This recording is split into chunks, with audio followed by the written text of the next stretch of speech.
Ya, jadi puji Tuhan hampir 8 bulan perjuangan saya dan tim lawyer membuahkan hasil yang sangat positif, yaitu keputusan dari Pengadilan Negeri Tangerang hak asuh Marco di tangan ayah kandungnya. Itu kami sangat bersuka cita, gembira, jadi proses tidak akan mengkhianati hasil.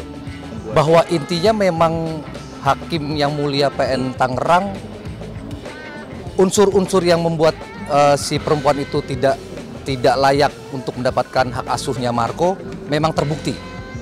Jadi ada beberapa unsur, beberapa poin. Nanti mungkin dalam 2-3 hari ke depan, mungkin hari Senin itu saya mendapatkan salinannya. Ketika di dalam, saya kan hampir selalu hadir tuh ketika mulai sebelum sidang pembuktian sampai kemarin tuh kan saya pasti hadir, ya. Beda dengan sana ya. Kalau saya sih nggak mau jadi manusia yang pengecut, gitu kan.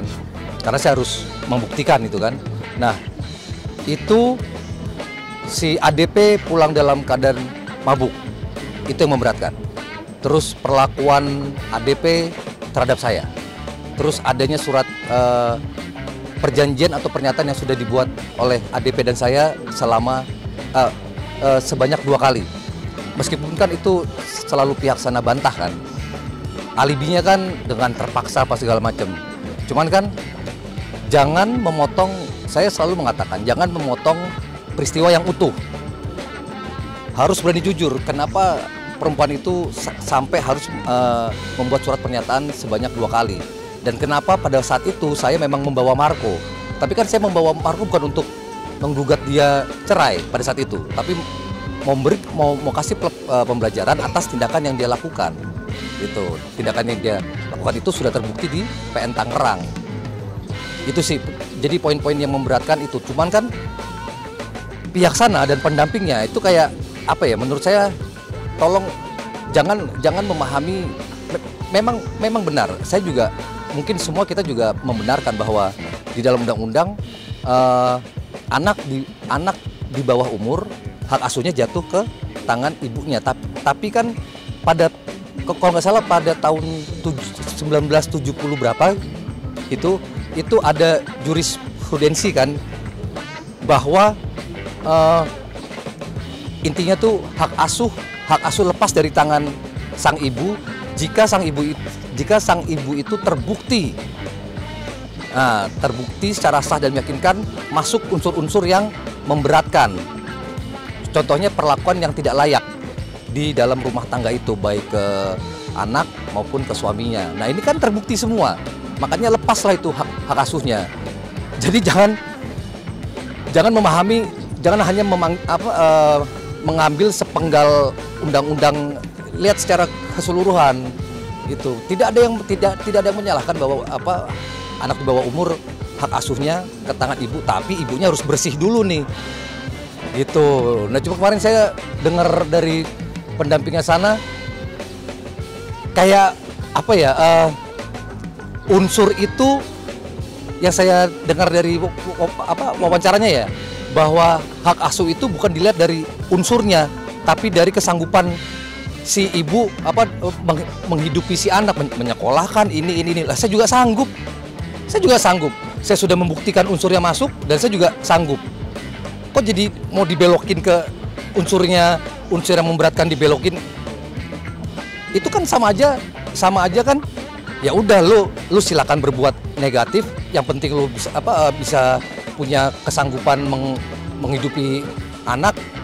Ya nggak masalah. Kok begitu, ya kan? Selama bapaknya juga masih sanggup, ya udah, gentle dong, gitu. Tapi kayaknya si perempuan mau ngelawan nih, mau lanjut. Tapi begini, saya nggak peduli. Dia mau banding atau apa, banding-membanding itu hak semua warga negara Indonesia ketika sudah masuk ke dalam persidangan, ya kan? Saya nggak peduli itu hak mereka. Tapi yang jelas, hargai dulu keputusan yang sudah ada, bahwa PN Tangerang memberikan hak asuhnya Marco Carlos ke tangan ayah kandungnya lagi. Jalani itu dulu. Si perempuan kan ngelawan, masih masih apa namanya masih menggunakan dalil saya boleh ketemu Marco tapi harus didampingi pihak ketiga. Nah, itu juga tuh. Itu undang-undang dari mana? Kau, Arvita Dwi Putri, pahami undang-undang perlindungan anak. Tidak boleh satu orang pun menghalang-halangi orang tua kandung bertemu dengan ayah kandungnya. Kau mau punya backingan, kau mau punya lawyer hebat, lawyer kaya raya, kau mau di-backingin sama ASP, nggak ngaruh, nggak boleh menghalang-halangi.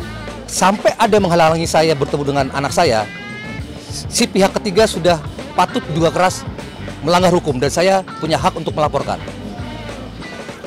Saya bukan omong kosong, saya udah berkonsultasi ke almarhum Opung Aris Merdeka Sirait dan beberapa ahli hukum lainnya. Nggak boleh, mau hukum manapun nggak boleh, pihak ketiga sekuat apapun, mau itu backingannya dia lah, pengawal, nggak boleh. Coba aja kalau berani sentuh badan saya bisa laporkan. Jadi begitu unsur yang memberatkan itu masuk dalam perdata ya, itu unsur yang lainnya mengikuti.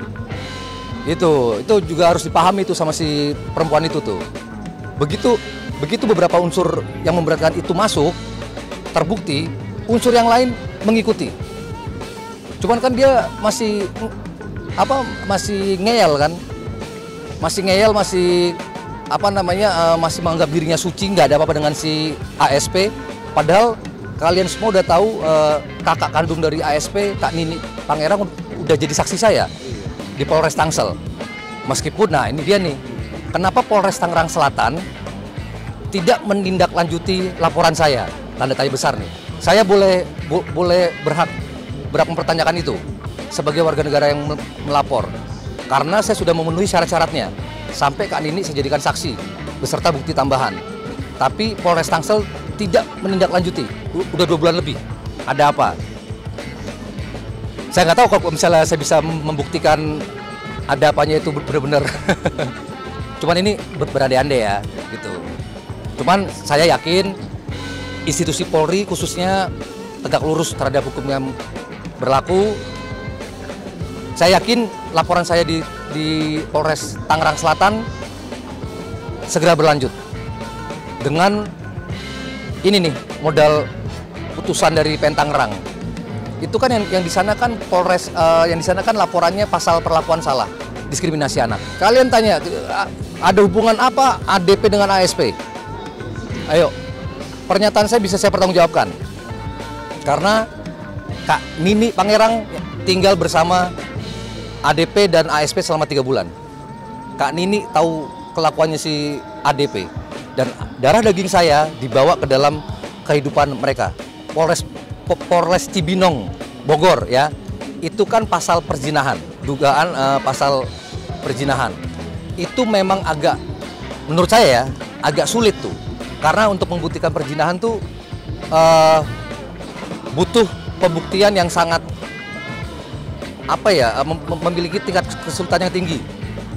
Harus gerbek tempat, ada 2 orang itu mungkin dalam keadaan tidak berbusana, habis melakukan hal tersebut dan langsung ada visum alat kelamin. Kalau itu terbukti semua, pasal itu masuk. Nah, saya kan rakyat sipil biasa, tidak punya perangkat apa-apa untuk membuktikan atau melakukan hal itu. Itu kan harus dengan peralatan yang canggih ya menurut saya ya. Makanya saya bilang pasal perzinahan itu buat pelapor agak lumayan susah. Buat sang pelaku itu kayak menurut saya ya, kayak merasa terlindungi di pasal itu. Karena pembuktiannya harus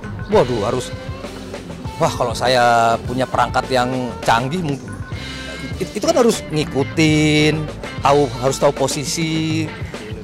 Mungkin kita harus punya perangkat kamera kecil apa segala macam ya, kayak di film-film lah. Gitu. Saya kan nggak punya apa-apa. Makanya itu ditangguhkan dulu tuh, meskipun laporan udah masuk. Gitu. Jadi untuk diduga pelaku pasal perzinahan, ia akan merasa aman-aman aja ketika sang pelapor tidak bisa membuktikan langsung di tempat. Karena darah daging saya masih ditawan sama ADP dan dugaannya ASP. Coba kalian suruh ASP nongolin muka ke media. Saya bukan nantang ya, tapi pertanggungjawabkan apa yang sudah kau lakukan. Ini urusannya udah sama keluarganya si ASP soalnya. Pasti saya jemput, hak saya. Segera saya kabarin ya. Jadi kalau ada apa-apa dengan saya, ya kan, kalau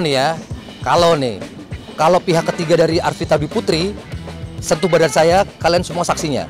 Karena saya udah punya hak untuk menjemput Marco. Karena selama kurang lebih 8 bulan, Marco sudah ditawan oleh Arvita Dwi Putri. Dia selalu memperbolehkan saya ketemu dengan Marco, tapi harus didampingi pihak ketiga. Itu mulutnya tahu nggak, paham nggak tentang Undang-Undang Perlindungan Anak. Dah, itu aja tuh, kuncinya di situ. Undang-Undang Perlindungan Anak. Pahami dulu itu. Baru ngoceh sembarangan. Silahkan.